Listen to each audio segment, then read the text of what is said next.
नमस्कार मित्रों, आज आपके लिए बहुत बड़ा हम ब्रह्मास्त्र लेके आए हैं यूपी बोर्ड एग्जाम के लिए। ये मित्रों जो आप देख पा रहे हैं ये सामान्य हिंदी कक्षा 12 2023 का मित्रों ये मॉडल पेपर है प्रीवियस ईयर।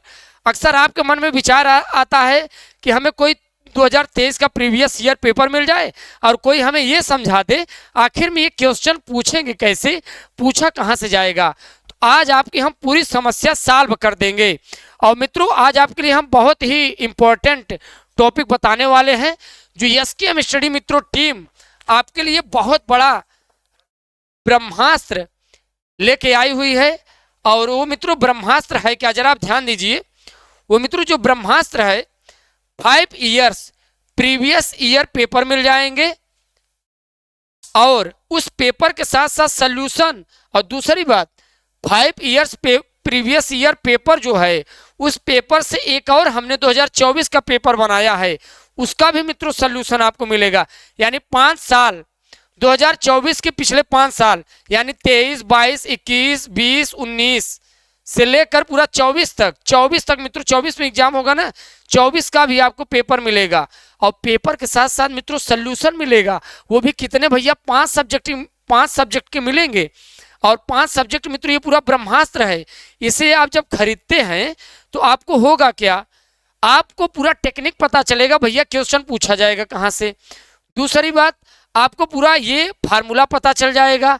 ये 5 साल देखिए कहाँ कहाँ से क्वेश्चन रिपीट किया है, इस साल भी क्वेश्चन रिपीट कर सकता है।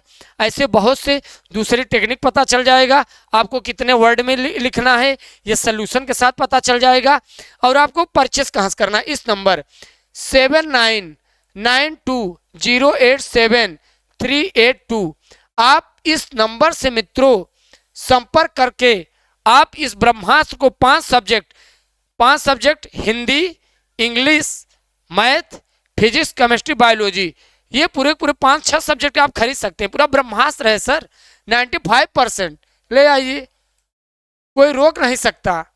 पूरा इंपॉर्टेंट इसमें हेडलाइंस हैं, पूरा इंपॉर्टेंट, पूरा सॉल्व सहित मिलेगा सर आपको। पूरा सॉल्व सॉल्यूशन पता चलेगा कितना आपको कैसे लिखना रहेगा, कितने पेज में कितने वर्ड में। आधा से ज़्यादा बच्चे यही कंफ्यूज रहते हैं, सर निबंध कई पेज लिख के चले आए, मैं कुछ नहीं यार, कुछ नहीं है ये। चलो ध्यान दो, आगे नेक्स्ट देखिए। अब हम लोग टॉपिक की ओर मूव करते हैं। और मित्रों ये जो हिंदी का मॉडल पेपर है ये बहुत बड़ा ब्रह्मास्त्र है मित्रों, बहुत बड़ा ब्रह्मास्त्र है। ऐसा ब्रह्मास्त्र है कि जो आप यूपी बोर्ड में आप ये समझ के 95% आपको लाने से कोई रोक नहीं सकता। ध्यान दीजिए, उत्तर प्रदेश माध्यमिक शिक्षा परिषद 2023 पेपर सेट 302 यानी 302 ZH हल सहित, राइट। ये अनुक्रमांक है, यहाँ पे आपको अनुक्रमांक डालना है, यहाँ नाम लिखना रहेगा। ये मित्रों इससे कुछ नहीं मतलब रहता, ये पेपर का नंबर दिया होता है बोर्ड के द्वारा। खास बात यह है पेपर कोड अपने कॉपी में डालना न भूलना, ठीक। चलिए नेक्स्ट मूव करते हैं। देखिए आगे क्वेश्चन, सामान्य हिंदी 2023 का मित्रों ये प्रीवियस ईयर पेपर है और आपको हम समझाएंगे कैसे क्वेश्चन आते हैं। बोर्ड के द्वारा आपके पास 3 घंटे 15 मिनट के समय दिए जाते हैं। 3 घंटे पूरा हल कीजिए, 15 मिनट भैया पेपर पढ़ने के लिए आपको दिया गया है, राइट। प्रारंभ में 15 मिनट परीक्षार्थियों को पेपर पढ़ने के लिए, राइट। ये मित्रों देखिए कितना बड़ा ये अपॉर्चुनिटी है आपके लिए। इस प्रश्न पत्र में 2 खंड, दोनों खंडों के सभी प्रश्न पत्र अनिवार्य है, ठीक। चलिए नेक्स्ट क्वेश्चन देखते हैं। अब हम लोग एक एक करके यहाँ समझते हैं जरा। सबसे पहले मित्रों आपको बहुकल्पी के क्वेश्चन मिलेंगे, हिंदी के बहुकल्पी क्वेश्चन 5-6 है तो जरूर मिल जाएंगे। आपके एक एक नंबर के तैयार करना है। जैसे बहुकल्पी देखिए, किसी भी तरीके से दिमाग लगा के आप एक एक नंबर आप इसे एकदम सही कीजिए, ये आपका कटेगा नहीं। बहुकल्पी का अगर आप क्वेश्चन हल करते हो सर तो आपका 1 नंबर कोई काट नहीं सकता। 1 नंबर लिख दिए। आचरण की सभ्यता निबंध के लेखक कौन है, अध्यापक पूर्ण सिंह। तो मित्रों अगर ये लिख देते हैं ना, लो कितना नंबर आपको चाहिए, कुछ नहीं है सर। चलिए नेक्स्ट देखिए, आगे चलते हैं। आगे देखिए, हिंदी नई चाल में ढली यह कथन किस लेखक का है। हिंदी नई चाल में ढली किस लेखक का है, भारतेंदु हरिश्चंद्र। उसने कहा था कहानी के लेखक कौन है भैया? चंद्रधर शर्मा गुलेरी। चिंतामणि निबंध संग्रह के लेखक कौन है? रामचंद्र शुक्ल हैं सर, रामचंद्र शुक्ल। यहां पर देखिए रामचंद्र शुक्ल, राइट। चलिए नेक्स्ट क्वेश्चन देखते हैं। ये बहुकल्पी के बहुत सिंपल आपके क्वेश्चन मिलेंगे। कलम का सिपाही कौन है? कलम का मित्रों सिपाही अमृत राय हैं। प्रिय प्रवास के रचयिता कौन है? अयोध्या सिंह उपाध्याय हरिऔध। कितनी बार बताया सर ये आपको, कितनी बार हमने बताया? निम्नलिखित में से छायावाद के कवि हैं कौन है सर? मुकुटधर पांडे। बहुत सिंपल है, बहुकल्पी के 150-200 क्वेश्चन आपके सीरीज में होते हैं, वहां से आप पढ़ के पूरी तैयारी कर लीजिए, नहीं तो हम बहुकल्पी के 50 से 100 क्वेश्चन आपके लिए लाते रहते हैं। ठीक, चलिए नेक्स्ट क्वेश्चन देखते हैं। यहां पर ध्यान दीजिए, देखिए ये सब बहुकल्पिक क्वेश्चन है। रश्मि रथी किस कोटि की रचना है? खंड काव्य। बादल को घिरते देखा रचना नागार्जुन की। अब मित्रों आपका आ जाता है गद्यांश। देखिए ये गद्यांश रहेगा भैया। ये गद्यांश क्या है? कई बच्चों के मन में विचार रहता होगा सर ये गद्यांश पता नहीं कहाँ से आ जाता है, तो आपको हम समझा दे रहे, बहुत कठिन नहीं है। ये देखिए ये गद्यांश जो है ये पूरा आपका क्या है सर? ये आपका आंसर है। क्वेश्चन तो ये है, देखिए ये आंसर है, यहाँ आपको पढ़ना रहेगा। अब क्वेश्चन को आपको जवाब देना रहेगा। देखिए कौन सा क्वेश्चन है, अब जरा आप समझिए। ये आपका क्वेश्चन है, ये सारे के सारे क्वेश्चन है। पाठ का शीर्षक एवं लेखक का नाम, ये आंसर हमने लिखा है। राष्ट्र के प्रत्येक अंक की सुध में क्यों लेनी चाहिए, ये हमने आंसर लिखा है। आप चाहें तो स्क्रीनशॉट ले सकते हैं, राइट। फिर देखिए राष्ट्र किसे पीछे छोड़कर आगे नहीं बढ़ सकता? राष्ट्र किसी जन को पीछे छोड़कर आगे बढ़ ही नहीं सकता सर। आगे ध्यान दीजिए। समन्वय के मार्ग से क्या प्राप्त होता है? प्रगति एवं उन्नति का अधिकार प्राप्त होता है। तो आप देख पा रहे हैं वो गद्यांश था, राइट। ऐसे ही होता है गद्यांश। वहां आपको पूरा एक दिया रहेगा 65 टाइप, उससे आप पढ़िए। नीचे 5 क्वेश्चन रहेंगे, उसमें आपको आंसर देना रहेगा। अब बताइए इसमें क्या है? बहुत बड़ा तीर नहीं है, बहुत सिंपल है। अगर आप सीरीज बुक के द्वारा ज़्यादा नहीं थोड़ा सा समय देते हैं तो यहाँ से आपको पूरी तैयारी हो जाएगी। चलिए नेक्स्ट, इसी टाइप से आपका पद्यांश होता है। ठीक, यहाँ देखिए आपका पूरा है। अब क्वेश्चन रहेगा, ये आपका पूरा आंसर ही है सर, ये पूरा आंसर है। देखिए क्वेश्चन तो यहाँ है, ये है। ये देखिए उपर्युक्त पद्यांश के कवि और कविता का नाम, रेखांकित अंश की व्याख्या। देखिए दृढ़ मूर्ति से आशय किसकी मूर्ति से? उत्स और अभ्युदय शब्दों के अर्थ लिखिए। दीप कच्छप में कौन सा अलंकार है? तो मित्रों ये सब बताइए, इसमें है क्या? कुछ नहीं है। अब इसमें हम आपका समय नष्ट करें? आपको पढ़ना है, एक नहीं, कहीं आपको गद्यांश तैयार करना है, कहीं पद्यांश तैयार करना है, राइट। जब आप तैयार करेंगे तभी परीक्षा में लिख पाएंगे। हम आपको यहाँ से गाइड कर रहे हैं, पूछा कहाँ से जाता है, पूछा कैसे जाता है, राइट। अब देखिए इसके बाद आपका आ जाएगा लेखक परिचय। पहले हम आपको बहुकल्पी बता दिए, फिर आपको हमने गद्यांश बता दिया, फिर पद्यांश बता दिया, फिर लेखक परिचय। सर ये लीजिए लेखक परिचय लीजिए, ये देखिए कितना 3 2 5 5 नंबर का है सर ये। देखिए और कितने कितने लोगों पे आपको लेखक परिचय लिखना है। देखिए ध्यान दीजिए, आप यहाँ पर ध्यान दीजिए। देखिए वासुदेव शरण Agarwal, doctor Hazari Prasad Dwivedi, doctor APJ Abdul Kalam. तो आप लिखना चाहते हैं तो वासुदेव शरण अग्रवाल पे लिख सकते हैं। अच्छा लिखना कैसे है ये आपको हम बता दे रहे हैं। और ऐसे अगर आप लिखते हैं तो एग्जामिनर आपको पूरा 5 नंबर देने के लिए सर मजबूर हो जाएगा, दे देगा आपको। लो 5 रुपये, सॉरी 5 नंबर ले, चल दे दिए भैया हम आपको ये 5 नंबर। सर ये क्या है बताइए? आप परेशान हो जाते। लेखक परिचय, परिचय में क्या है? जन्म स्थान, माता का नाम, पिता का नाम, यही सब सर लिखना है और कुछ नहीं लिखना है। माता पिता का नाम नहीं आप याद कर सकते किसी लेखक का? उनका जन्म कहाँ है, कौन कौन शिक्षाएं प्राप्त किए, किस वृक्ष के नीचे ज्ञान प्राप्त हुआ, बाकी पूरा संघर्ष की कहानी लिख दीजिए, यही तो है। देखिए वासुदेव शरण अग्रवाल के बारे में देखते हैं क्या क्या इनकी स्टोरी। 7 अगस्त 1904 ईस्वी में जन्म हुआ। जन्म स्थान मेरठ उत्तर प्रदेश। उपाधि पीएचडी डी लिट विषयानुकूल प्रौढ़ और परिमार्जित खड़ी बोली। ये मित्रों ये देखिए बोली और सब आपको लिख देना है, कुछ नहीं है सर। आगे ध्यान दीजिए, देखिए शैली विचारात्मक गवेषणात्मक व्याख्यात्मक। प्रमुख रचनाएं पृथ्वीपुत्र, भारत की एकता, कल्पवृक्ष, मातृभूमि और वाग्धारा।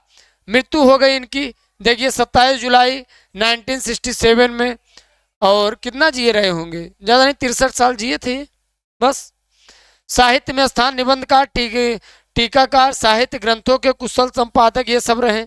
चलिए अभी लेखक परिचय, अब कवि परिचय आएगा। देखिए पहली बार सर आपको हिंदी पढ़ा रहे हैं, हम कोई हिंदी के एक्सपर्ट नहीं हैं सर। अगर हम एक्सपर्ट हैं तो केमिस्ट्री के एक्सपर्ट हैं। और आप सोच रहे होंगे,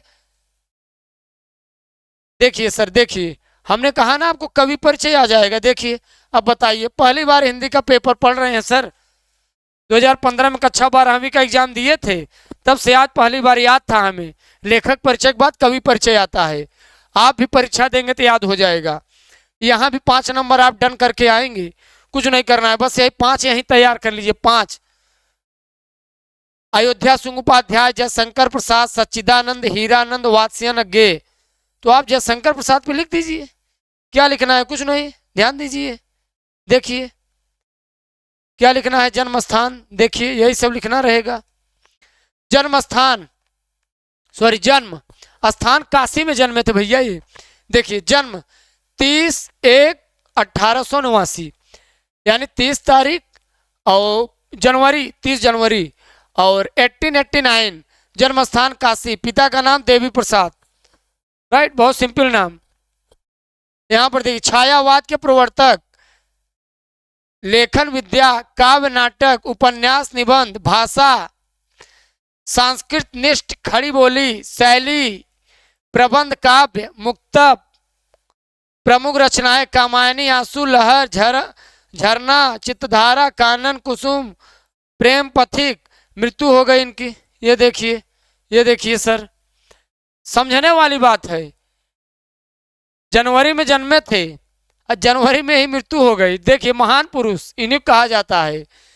30 जनवरी में पैदा हुए, 14 जनवरी को मर गए, 1889 में जन्म हुआ, 1937 में मृत्यु। कितने साल जिए तो माइनस कर दो, 1937 से 1889 माइनस कर दो। अरे हम पूरा सही आपको जन्म तिथि नहीं निकालना बता रहे हैं, ठीक, आपको एक सिंपल आपको पता चल जाएगा। यहाँ से आप पूरा आप समझ सकते हैं। 17, ठीक, तो 9 दूनी 18, 9 8 17, 8 आएगा। यहाँ कितना 2 बहुत कम जिए थे। ये देखिए, तो मित्रों आप देख पा रहे हैं बहुत सिंपल क्वेश्चन था ये सब। चलिए अब आता है, देखिए अब मित्रों आपका आएगा पंचलाइट। पंचलाइट बहुत ही महत्वपूर्ण सर इंपॉर्टेंट टॉपिक है, वेरी वेरी इंपॉर्टेंट टॉपिक। ये देखिए पंचलाइट कितना नंबर है सर, 5 नंबर। चलिए अब जो स्टूडेंट हमारे इस वीडियो से 13 मिनट तक जुड़े होंगे उन्हें पंचलाइट की स्टोरी समझ में आ जाएगी। देखिए पंचलाइट की कहानी बताने जा रहे हैं। आता है मित्रों ये जो पंचलाइट कहानी नहीं है, यहाँ बहादुर कहानी का सारांश दिया गया है पेपर में। चलिए हम नेक्स्ट आपको पंचलाइट ले आएंगे। यहाँ पे आप बहादुर आप तैयार कर लीजिए। पंचलाइट अथवा ध्रुव तारा कहानी का सारांश, अथवा करके बहादुर कहानी का उद्देश्य। तो चलिए देख लेते हैं भैया बहादुर कौन है, क्या था इनका भैया उद्देश्य। ये जानना बड़ा जरूरी हो गया है। अब परीक्षा में हम लोग लिखेंगे क्या। देखिए बहादुर कहानी का सारांश। बहादुर कहानी अमरकांत जी द्वारा लिखित कहानी। बहादुर एक मध्यवर्गीय परिवार में नौकर के साथ परिवारजनों द्वारा किए गए अत्यंत कटु व्यवहार की कहानी है, राइट। समझते चलिए, जिसमें लेखक ने स्वयं को कहानी का पात्र बनाते हुए कहानी की आत्मकथा के रूप में रचना की है। अपने से संपन्न रिश्तेदारों के घर नौकर के द्वारा जुटाई सुविधा अवसान को देखकर लेखक की पत्नी निर्मला स्वयं भी एक नौकर रखना चाहती है। बहादुर नेपाल का 12 से 13 साल का छोटा लड़का है जो कि नाबालिग है, वह अपने माँ के गलत व्यवहार से तंग आकर घर छोड़कर शहर चला आता है और निर्मला के परिवार में नौकर के रूप में रख लिया जाता है। देखिए, अपने माताजी से तंग आकर घर छोड़कर क्या करता है, घर छोड़कर शहर चलाता है और एक निर्मला का परिवार है वहाँ रहने लगता है। बहादुर के प्रति पहले तो अच्छा सा व्यवहार करते हैं, परंतु बाद में धीरे धीरे उसके साथ कठोरता बरतने लगते हैं, उसके घर का सारा काम करवाते हैं, इसके साथ ही उसे गाली गलौज देते हैं। तो मित्रों, आप इससे क्या समझ पा रहे हैं? आप इससे यही समझ पा रहे हैं, एक बहादुर नाम का लड़का था, अपना घर छोड़कर शहर चला गया, अपनी माताजी से परेशान हो गया था, वहीं पर निर्मला नाम के परिवार में रहने लगा, काम करने लगा, महीने का वेतन पाने लगा। प्रारंभ में निर्मला के परिवार के लोग अच्छा व्यवहार करते थे, अच्छे से भोजन देते थे, अच्छे से बर्ताव करते थे, बाद में कटु बोलने लगते थे, गाली गलौज करने लगते थे, जैसे आजकल नौकरों के साथ किया जाता है। राइट, वही यहाँ पे समझाया गया है। देखिए, मारपीट करते, झूठी चोरी का इल्जाम लगाकर उसे अपमानित भी किया करते और मारा पीटा जाता है। अंततः बहादुर घर छोड़कर चला जाता है। अब परिवार के सभी सदस्य उसे ढूंढते हैं, क्योंकि उसके बिना कोई काम नहीं होता था, क्योंकि घर के सभी लोग आराम के आदी हो चुके हैं।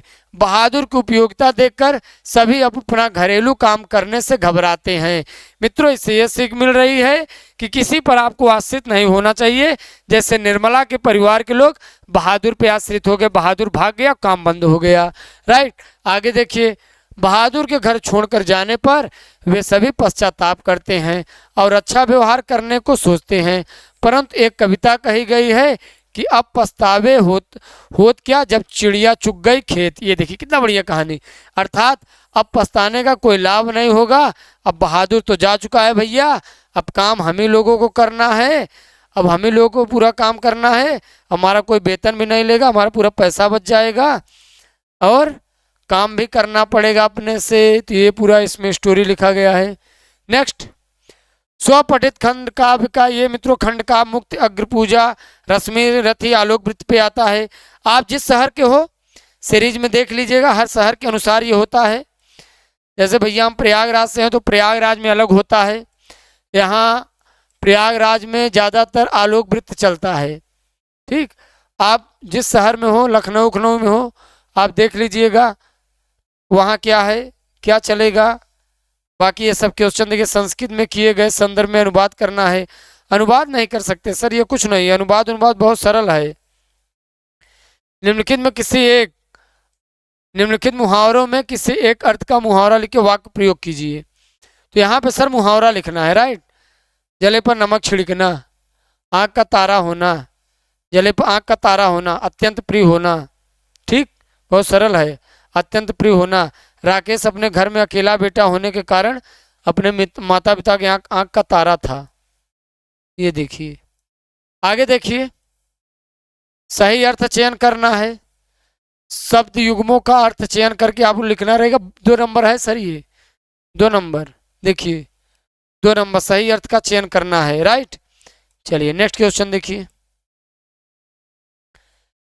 निम्नलिखित में देखिए क्वेश्चन क्या है, निम्नलिखित शब्दों में से किसी एक शब्द के 2 सही अर्थ लिखिए। ये भी 2 नंबर का है, 2 सही अर्थ लिखना है। कांड का अर्थ होता है घटना या अध्याय या समूह। राइट, शब्दों के 2 सही अर्थ, 2 सही अर्थ लिख दीजिए। ठीक, अगला देखिए, निम्नलिखित के लिए एक सही शब्द का चयन कीजिए। एक सही शब्द का चयन कर लीजिए जिसका कोई अंत न हो। मार्गदर्शन। ठीक, आगे देखिए, आगे क्या है, निम्नलिखित वाक्यों में से 2 वाक्यों को शुद्ध करके लिखिए। शुद्ध करके लिखना है। अब ये बताइए, श्रृंगार रस वात्सल्य रस क्या है सर? ये क्या यार, आपको बताना पड़ रहा है। यमक अलंकार, अलंकार कुछ नहीं है सर, कुछ नहीं है। 10वीं का क्वेश्चन पूछ रहा है, देखो अलंकार पूछा, यमक अलंकार परिभाषा दे दीजिए। यमक का अर्थ है युग्म या जोड़ा। इस प्रकार जहां एक शब्द समूह का एक से अधिक बार प्रयोग हो किंतु उसका अर्थ प्रत्येक बार भिन्न हो, वहां यमक अलंकार होता है। उदाहरण भी दिया गया है, पक्षी पर पीछे ऐसे परे पर पीछे वीर, तेरी बरछी ने बरछी ने लखन के। आगे देखते हैं भैया क्या है इसमें।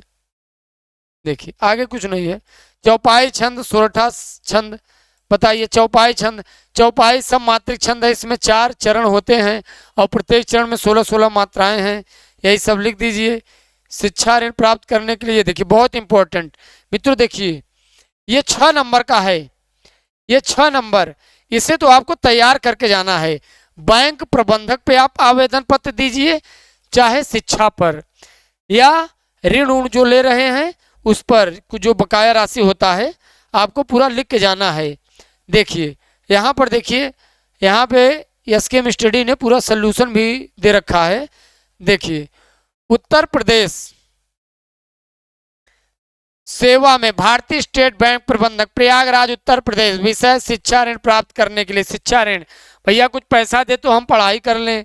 महोदय सेवा में सविनय निवेदन है कि हम फला फला यूनिवर्सिटी में पढ़ना चाहते हैं, सर हमारा यूनिवर्सिटी में अच्छे तरीके से दाखिला हो जाए, और हम सर बहुत गरीब हैं, हमारे पास पैसा नहीं है, सर हमारी इतनी आर्थिक स्थिति है, इसलिए आप हमें कुछ मतलब कि राशि आप हमें मतलब कि देकर आप जिससे हमारा भाग बदे, जो भी आपको लिखना है मैटर लिख देना है। आपसे आग्रह करता हूं कि आप इस प्रार्थना पत्र पर विचार करने की महान कृपा करें। धन्यवाद।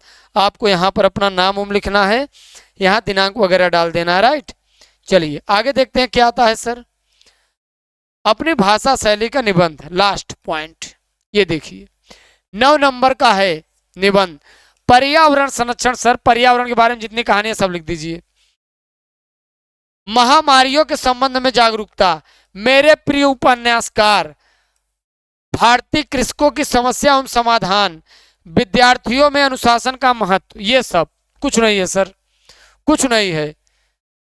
इनिस्ट सर कुछ नहीं है हिंदी। देखिए ये पूरा हमने आपका क्लियर कर दिया सर, पूरा क्लियर कर दिया। ये देखिए पूरा सर क्लियर हो गया, एक एक पॉइंट सर क्लियर हो गया। कुछ नहीं था मित्रों, 100 नंबर आपका हमने आपका पूरा क्लियर करवा दिया। और आप हमारे चैनल को सब्सक्राइब कीजिएगा।